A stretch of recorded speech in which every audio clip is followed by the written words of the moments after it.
Wow, ORT, man, I can't believe he is not with us anymore. It seems like he was always here. Certainly as long as I've been here, he was around. I guess I met him, I don't know, I was in college in the late 70s and was already trying to find as many records as I could. And I'm sure I ran into him like at the Wuxtry one time. Some new records came in and he was there pulling stuff out and other people were. And he was like, "Oh, you need this copy of Funhouse?" And I was like, "Yeah, that'd be great for $2. Yeah, so. But first time I ever really talked to him was over at the Athens flea market there over by Sparky's. You know, I think he was going through a box of, I don't know, 45s or albums. And so I walked up and we talked some more, probably for like 2 hours or something like that. And I remember I had, I think I bought a few records somewhere in town and they were in a paper bag, brown paper bag, and you know, where it was like, "Oh, you've been to Wax and Facts Records in Atlanta?" And I was like, "Oh, never heard of it." You know, they just opened up the year before, '76. He drew me a map on how to get there, and of course, the map went through several towns that you would normally never go through if you were trying to get to Atlanta at a certain time or whatever. But you know, the scenic route, as anyone who ever took a ride before would learn very quickly, was the way to go.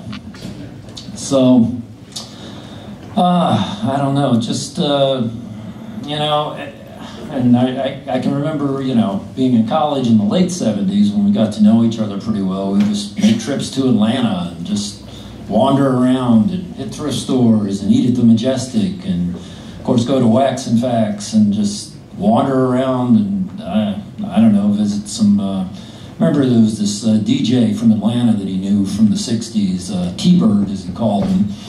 I've certainly never heard him or anything like that, but seemed like a nice enough guy. I went to his house one time and it was, you know, like a, I don't know, basically not a very big house, but, you know, like basically one room with the kitchen kind of in the back like that. And we walked in and I'm looking around at the walls, and the walls, top to floor, all the way on this side and this side, are nothing but record albums. I mean, hundreds of thousands. And I was like, wow, quite a house. You know, turned out T-Bird worked at the radio station, and he just took all the records they didn't want, and there they were. So anyway, just, you know, wandering around in Atlanta and looking for stuff. I mean, I learned so much stuff from ORT, you know, not just about music.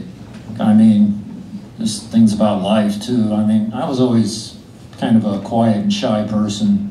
I don't know, maybe not very self-confident growing up like that, but ORT was kind of the opposite, so, or seemed to be. I mean, you know, he was very, you know, quick to speak and, you know, and he just, I don't know, it was just great, you know, the way he so quickly, anyone he ran into, start talking to him, and it would just be like magic. It was like, wow.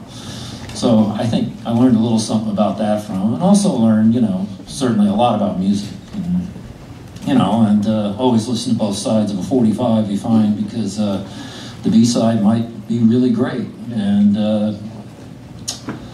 just, I don't know, him coming over to my house when I was having my record sales and being out there in the garage, he was always out there digging through, and he'd go through everything, every last record, and make about 5 or 6 boxes of 45s to add to the collection. So, you know, that was,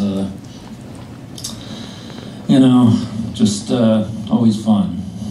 Anyway, so, anyway, yeah.